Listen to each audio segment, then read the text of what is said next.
Welcome to Legends in Leadership, brought to you by ISF and the Carrington Group. Legends in Leadership is an inspirational podcast featuring the stories of leaders who are making a difference.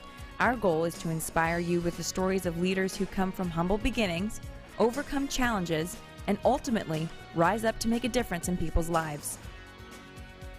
Greetings, friends, and this is Dr. Blair Ritchie, Executive Director of the International Student Foundation, welcoming you to another episode of Legends in Leadership. I'm joined today by my co-hosts from the Carrington Group, Tyler Tallman, Jason Smith.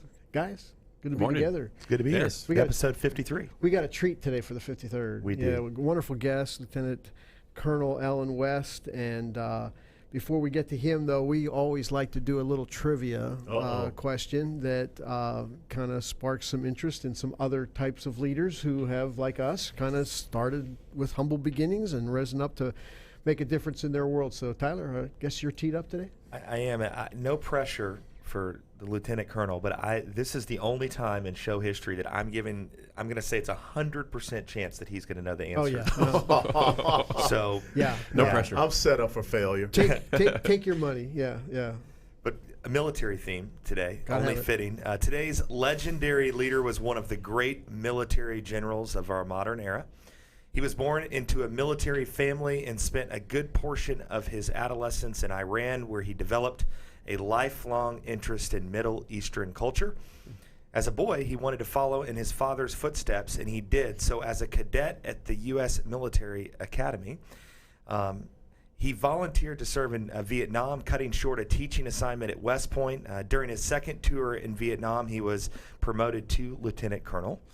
He returned from duty as one of the most highly decorated officers, earning silver and bronze stars along with a Purple Heart. After serving on the command group for the invasion of Grenada, he rose to become a lieutenant general and eventually was named commander of U.S. Central Command.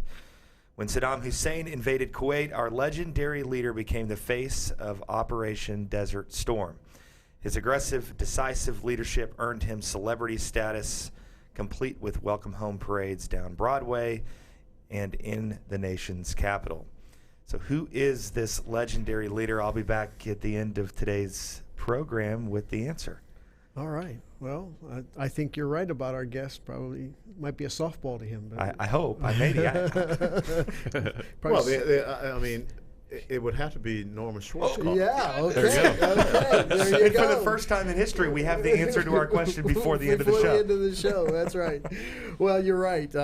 It's great to welcome. Well, look, I was kind of cheating because I served under him. Yeah, I was in Desert Shield at the Storm. So that was a softball. Do you remember your boss? Oh, yes, I do remember. That's right. There you go. You got to do that. Storm and Norman. There you go. There you go. Well, Colonel West, great to have you with us. It's a pleasure to be here. I want to introduce you to our audience. For some who might not know you, you describe yourself as a Christian constitutional conservative, and I can't tell you how much respect I have for all three of those C's in your your biography.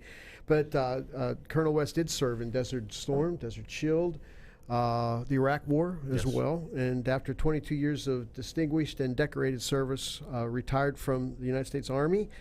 Landed in Florida, where you were elected to the United States House of Representatives from Florida's 22nd District. Spent a couple years at D.C. at the wonderful... I'm still trying to get the swamp smell off of me. Yeah, well, if they hadn't redistricted you might still be in there today, right? So, but anyhow, 5 years ago, came to Texas. And, came back to Texas because my last duty assignment was Fort Hood, Texas. Nice. That's where I retired out of. Very good. Very good. Well, it's great to have you. Thank you. Distinguished author as well, and has a forthcoming book maybe we can talk about eventually here on the podcast. We Can Overcome an American Black Conservative Manifesto. I heard you just recently guest hosting the Mark Davis Show. And at the end of the show, you just talked about how grateful you were for our country, to live in a country where an African-American boy growing up in Atlanta, Georgia, could go on to experience all that you've experienced. It's incredible. And I just become a fan on Fox News as well, and so I get to hear you here on the local radio shows as well. And I thought it'd be fun to go back to your boyhood. Growing up in Atlanta, Georgia, and you grew up in neighborhoods where Dr. Martin Luther King preached. And talk a little bit about some of those early influences, especially from a leadership standpoint. What formed some of your ideas about leadership early on? Well, the thing is, in 1961, when I was born in Atlanta, I was born in Hugh Spalding Hospital. And at that time, Hugh Spalding was a blacks-only hospital. So, when you start from there and you grow up in the neighborhood, the community that produced Dr. Martin Luther King Jr., when your elementary school is right across the street from Ebenezer Baptist Church, nice. When every day you're walking down Auburn Avenue and you go past, Ebenezer, Southern Christian Leadership Council, you see the cradle of, black businesses and corporations. You learn to box, swim, and play basketball at the historic Butler Street YMCA there. You just started to develop those understandings of what strong, principled, manly leadership was about, because that's what surrounded you. That was a part of the old Fourth Ward neighborhood, because there was a pride about the fact that was Dr. King's neighborhood, and the men, carried that legacy, and they talked to you about those stories. And my mother raised me with a very simple principle that said a man must stand for something or else he'll fall for anything. And that was something that was consistently hammered into me. And my dad was a corporal in World War II. He was born and raised over in South Alabama, but early enough he jumped the Chattahoochee River and grew up in South Georgia, to my liking. And Mom was from South Georgia also. But the interesting thing is, when I think about leadership, I think about my dad. And I think about a man that went to fight for a country that did not afford him all the rights and privileges did, him. Yeah, that's true. And the amazing thing was that from that man that was a corporal in the United States Army in World War II, through North Africa, Sicily, and Italy, at the age of 15, he sat me down and challenged me to be the first officer in our family, because my older brother was a lance corporal in the United States Marine Corps. He served in Vietnam. And what an incredible thing that, you would have a dad that would pass on that mantle, that responsibility, that type of challenge to you. And so from an early, aspect of my life, you started to, study and try to understand, what is leadership all about? Because I started in high school junior ROTC as a sophomore in Henry Grady High School. And so even there, you had men like Lieutenant Colonel Pagonis, Major Heredia, Master Sergeant Buchanan, Sergeant First Classmate Michael, who were my ROTC instructors from 76 to 79. I'll never forget them. And that's the reason why I can be sitting here with you all today, because of those incredible, strong foundations that I got in a home with a mother and father, with a community around me, and with great example leadership. So it sounds like at an early age, you were swimming with the current around these strong leadership and principled people. Do you feel like the current changed at some point? The current has definitely changed, and that's a great point, Jason, that you just brought up, because in 1961, a two-parent household in the black community was between 75 and 77%. Wow. Today it's 24%. Wow. And you can trace it back to, the policies that came out of the Johnson administration, Great Society policies that said that if a woman has a child out of wedlock, the government will provide her a check, no matter how many children she has out of wedlock. But the caveat was that there could not be a working man in the home. And so you destroyed the thing that was really the foundation for so many young people, boys and girls like myself, that strong two-parent household, to be able to have those parents there. I learned about stocks and investments and things like that. Dad would sit down and challenge me to do the box scores of the Atlanta Braves baseball games.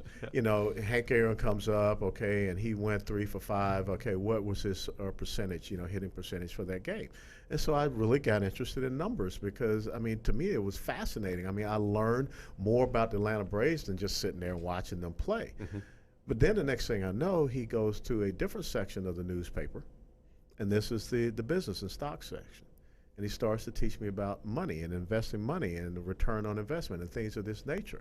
And so when you don't have that type of leadership in the home, then think about what you get And when you look across all the inner city communities in the United States of America, that's what you see.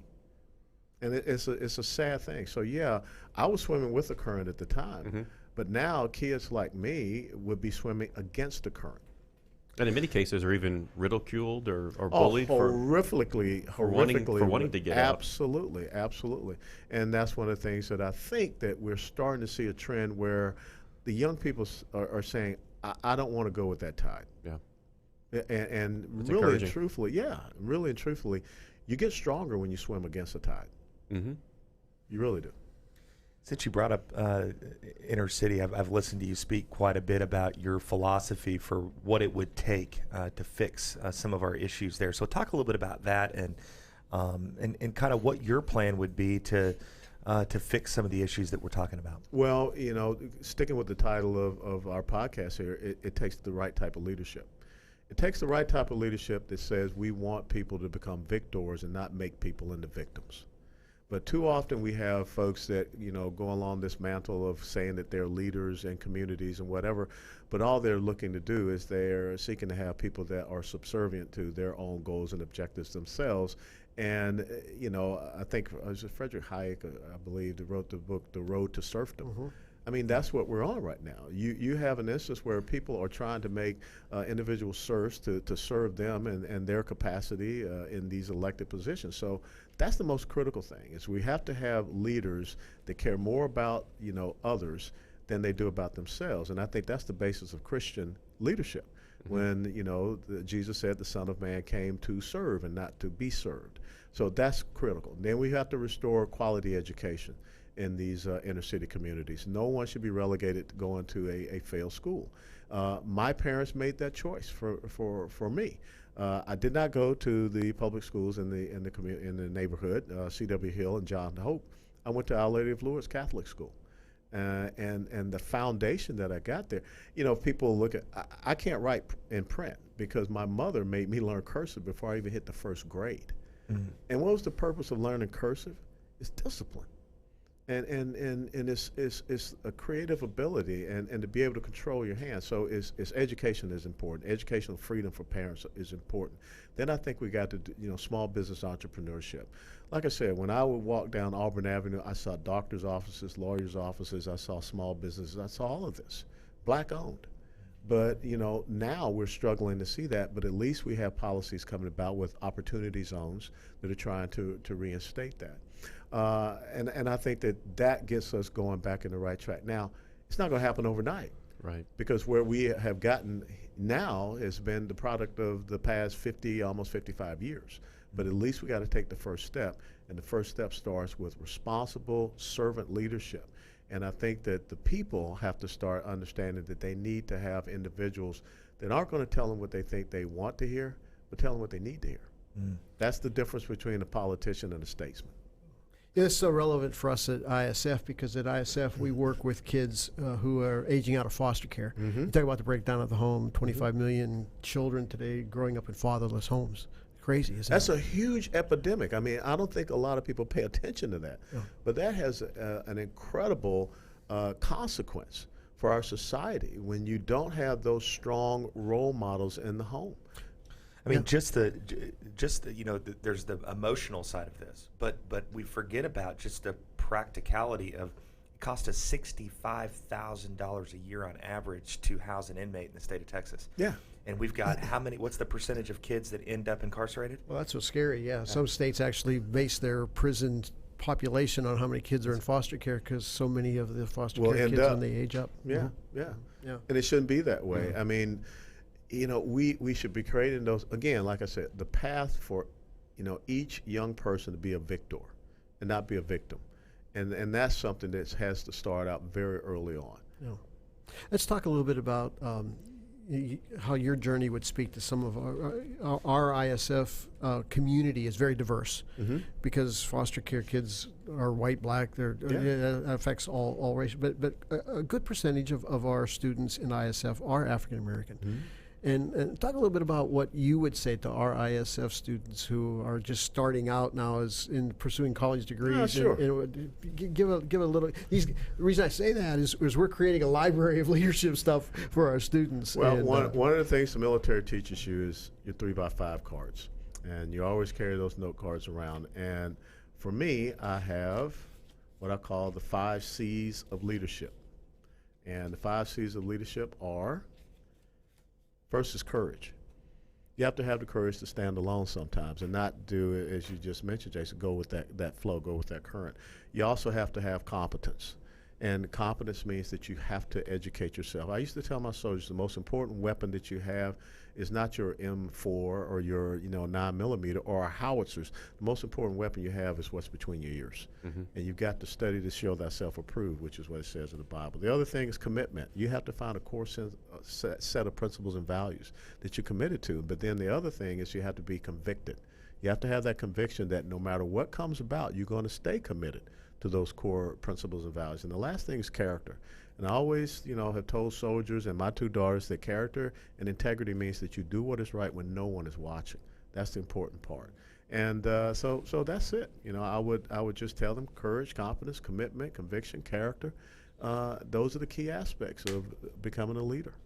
Great stuff. Great stuff. My daughter went to the Air Force Academy, graduated in 2004. Oh, why would you say? I know. Well, she wanted to fly, baby. She wanted to fly. She could have gone into the Army. Yeah. She could have gone to the Army. I mean, we got Apache helicopters, right? and all that kind of stuff. We got cool stuff. I watched. She saw too much Top Gun. Yeah, I guess. Tyler knows her, so that's probably probably very accurate. But anyhow, I watched. I think the military is one of those leadership intensive, places. Without a doubt. And the academies, and there seemed to be kind of a break you down to build you up kind of a thing, and understanding followership to understand leadership. Give us a little bit of perspective from the inside of You cannot be a good leader unless you're first a good follower. And that's one of the core principles. And what the military does is that's what basic training is all about. It is about taking that individual and saying it's not about you. It's about the team. And we are going to strip you of believing that you're an individual, and we're going to make you part of something that is bigger than yourself. The old Spartan way of life, at the age of 9 years old, the young Spartan boy was taken away from his family. And he was put into their training camp, which was called the Agoge. Tough, brutal, hard training. But it was all about breaking them down and preparing them to be a warrior. And that's why the Spartans were the most fierce and feared warriors in ancient military history. But the interesting thing is that the mother was the one, of course, that had to give up her son. And the mother was the one that gave the young Spartan warrior his shield. And she told him, Spartan, here is your shield. Come back being born upon it or bearing it. Wow. And that was their code of no surrender, no retreat. So again, it comes back to the home. But yeah, that's what the military does. And I will tell you that, I've seen some interesting transformational, of young people that, will come in and from bad backgrounds. Mm-hmm. But all of a sudden, they will tell you in a heartbeat, just like I just repeated my 4 high school ROTC instructors. They'll never forget their drill sergeant. They'll never forget their first platoon sergeant. They'll never get that person that became that which was missing in their life. An example of strength, of discipline, and of character. And I think that's what our young people need. Now, some people will say, well, do we need to have, mandatory service in the military? Do we need to bring back a draft or something? I say no. But we do need to have some type of service for our young people to understand there's more to life than their dadgum iPhone, okay? But the military should be reserved for our best, because that's where you want your best. And that's why we have been successful, even with the volunteer military, because young people are coming in, they're raising their right hand to say, I'm committed to something that is greater than myself. And if we ever get to a point, we're trying to do this, but if we ever get to the point where we try to align the military with our civilian society, then our military is not going to be as effective as it is. Right. Reminds me, my dad, nearly 60 years later, still remembers his rifle serial number just right off the back of his head. Yeah. And I haven't asked him the name of his drill sergeant, but I'm going to now. Yeah, those things get drilled into your head. You're absolutely right. I bet he might if he can't tell you his exact name, he can tell you everything about him. So you have a book coming out in February, Yep. An American Black Conservative Manifesto. Tell us about what can we expect in the book? Well, you know, the theme of it is, you know, we can overcome. And what I wanted to do is, I hate we shall overcome. Shall is a very passive verb. Can is an active verb. Okay. And instead of us sitting back and hoping or, you know, being passive about it, we need to talk about how we can overcome. And so what the book does is look at the history of the black community in the United States of America, because the black community is conservative in nature. We don't talk to the black community about that, about principles and values. And that's what it does. It looks at, you know, faith, it looks at family, it looks at education, it looks at small business entrepreneurship, it looks at service to the nation. And it, you know, we look at all of those examples, you know, going back from the Revolutionary War all the way up to modern day, and just talk about, you know, where we were, how do we get off track, and then how can we get back on track to reestablish, you know, what was once a very strong and proud community that survived some of the most horrific periods of time in this country. So it sounds like a very ground up approach. Absolutely. Of an individual approach. I'm curious, how does that contrast with what you experienced in D.C.? You know, what is it that we're not seeing behind the theater, the performance that we get in news bites, and what really is going on in D.C. as compared to more the local grassroots community? Well, I think the most important thing we have to understand is the people in elected positions are there because we allowed them to be there. And so there's an incredible responsibility upon the individual American citizen is to, you know, hold precious that thing that we call a vote. Because what you are doing is you're giving people authority. You're allowing people to be your voice, your representative. And first and foremost, you need to study and examine yourself and understand what your principles and values are before you just willy-nilly give it to someone. And I think that, you know, as Benjamin Franklin said, it's a republic if you can keep it. Right. And so many of us don't understand what it means to live in a constitutional republic, first and foremost, coming back to education.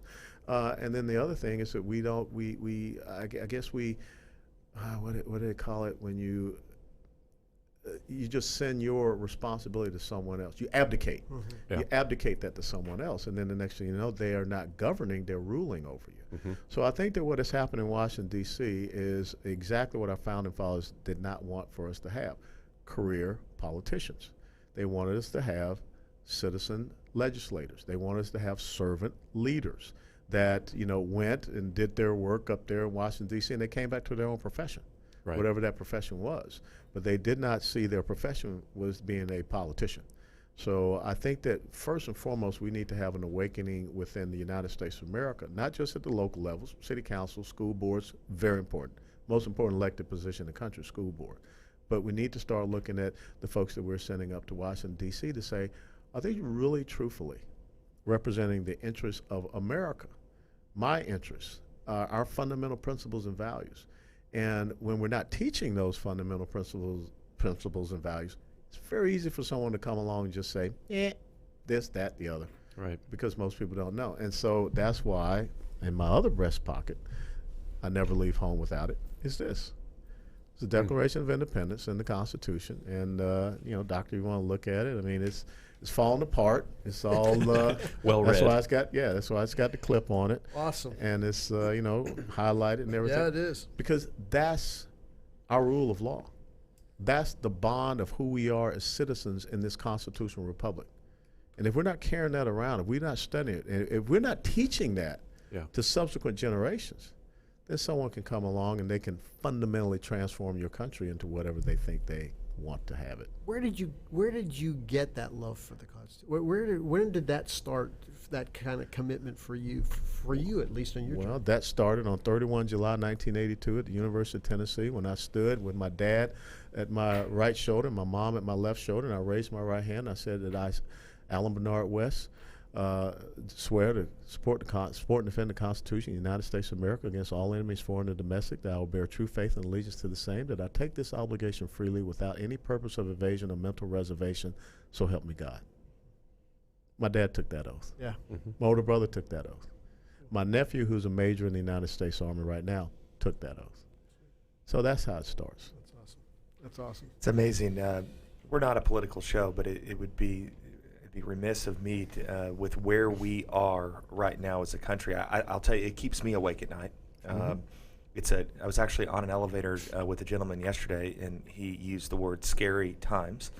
And I'd have to agree with that in a lot of ways. So I'm curious, without going on a long tangent about that, but what is your perspective of where we are today, with news coming out this morning that we're formally filing documents to impeach our president? What is your perspective on all of that, and where are we headed with this thing? We are in an ideological civil war in the United States of America. And it comes down to the difference between constitutional conservatism, which believes that the individual is sovereign, they have rights and liberties, and opposed to the progressive socialism that believes that the institution of government is preeminent over the individual. And that's the challenge that we face. And when we have people that are going out and they're saying that you don't have a right to pursue your happiness, we have a right to try to guarantee a happiness to you. And we will determine what your rights are based upon an ideological agenda. So we say that we will give you this free because it aligns with our ideological agenda. When we are sitting right now and we're having our third Supreme Court case on the Second Amendment, to me that's absurd. Why are we having an argument about the Second Amendment? What is it that is so hard to understand about the very simple words, the right to keep and bear arms shall not be infringed? It protects the others. But the fact that it does not coincide with a certain ideological agenda, then that means that it has to be something that is undermined and attacked. When we are living in a country where we can turn on the television and we can see young people in the streets of Hong Kong marching, carrying our flag, singing our national anthem, but yet we have young people here in the United States of America that are speaking out against our flag, believe that we should have open borders, which means that you don't even believe in the sovereignty of this constitutional republic. That's where we have a problem. And that problem has been perpetrated throughout our education system, which is no longer about education, it's about indoctrination. So I think that it is very important that we give, we were talking before we got started about college football. I love college football. I grew up down south. I was born and raised in Georgia. I went to University of Tennessee. It's all about the SEC, baby. But college football is about two things, blocking and tackling. And everything that you think about in life is about basic fundamentals. I don't care what it is. It's about basketball, baseball, it's about business, whatever. It's about some basic fundamentals. And when you get away from those basic fundamentals, you fail. And I think that we have a philosophy that has never been successful anywhere in the world, a philosophy of governance that is getting us away from our basic fundamentals. And we're not going to be successful if we're not just doing the blocking and tackling of a constitutional republic. So again, I think that that's why we have this schism, this ideological civil war. It's not about Republican or Democrat. It's all about how do you see the relationship of the individual to the institution of government. And coming back to leadership, when you have folks that are sitting up there and they're trying to rule over you instead of govern, that's the end state that we are facing right now. I appreciate you sharing that. Great words. And what are you focused on now? I know you're hitting the road this afternoon to go speak. And yeah, I'm going down to Lampasas, Texas. I'm back down by Fort Hood where my last duty assignment was. I'm running for the chairmanship of the Texas Republican Party, and I think that when you talk about Texas, you're talking about a nation, a state that leads this nation. When you talk about how great America is, it's because of this Lone Star State. When you look at the economy, oil and gas industry, the military, the world's largest military installation is in Texas. The oil and gas industry and what it's done to revolutionize, us being now energy independent, that's all coming out of Texas, hydraulic factory. When you look at the fact that you have 10% of Fortune 500 corporate headquarters in Texas, that tells you something. And so we've got to, once again remind people about why 185 men stood there on the ramparts of the Alamo for 13 days, led by a 26-year-old. Wow. Amazing. You call it the Alamo effect. It's the Alamo effect, absolutely. Well, you described it as a war we're waging right now, and you're still a warrior. We appreciate your service. Thank you. Both in the United States Army as well as even continuing on. Keep, as they say, fighting that good fight. Right? I will. And appreciate you being with us. So We did start out with a little trivia that someone who served under the answer kind of gave us already. So we're going to celebrate Storm and Norman. That's what Norman the Colonel said. Yeah. Norman Schwarzkopf. One of his quotes that I remember was that the real heroes aren't the ones who send people into battle, but it's the ones who go into the battle. That's right. And you know, it goes back to that idea of leadership and servanthood that sometimes we get that we forget why leaders lead and what the essence of that leadership is. You know, William Barrett Travers was not in someplace else. He was right there on those walls. Yeah. And that's what leadership is about. Hannibal, Leonidas, Alexander the Great, all the great leaders, they led from the front. Yep. So how can our listeners stay in touch with you? Sure. TheOldSchoolPatriot.com. That's my website. You can follow me on Twitter, Instagram, and Facebook there. And then also Texas.com, West4Texas.com. That's our website for the chairmanship race for the Republican Party of Texas. Great. Best of luck. Great. Good luck with that. Thank you, guys. Well, when we started this podcast journey, they said, leave them wanting more. And we did that, didn't we? Because I want more. I would love talk for another 30 minutes easily. easily. But our time is up, and we'll call it a wrap. And so on behalf of our guest, Lieutenant Colonel Alan West, thank you for being here. My co-hosts, it's been a great, great podcast. Hope it's a blessing to everybody that listens. And we'll just sign off with the words of John Quincy Adams. If your actions inspire others to dream more, learn more, do more, and become more, then you are a leader. Legends in Leadership is brought to you by the Carrington Group. Carrington Group is a family office with a passion for helping business leaders and their families make smart choices and fulfill their highest aspirations. To learn more about the Carrington Group, visit their website at www.carringtonfo.com or Google Carrington Group, Dallas, Texas. ISF is committed to leadership development for aged-out foster care and orphaned youth. ISF's mission is to transform these youth into tomorrow's leaders with scholarships, mentoring, and leadership training. To learn more about ISF, visit their website at isfsite.org or Google International Student Foundation to learn more. Securities offered through Regulus Advisors, LLC, member FINRA/SIPC. Investment advisory services offered through Regal Investment Advisors, LLC, an SEC-registered investment advisor. Regulus Advisors and Regal Investment Advisors are affiliated entities. Carrington Group and this broadcast are independent of Regulus Advisors and Regal Investment Advisors.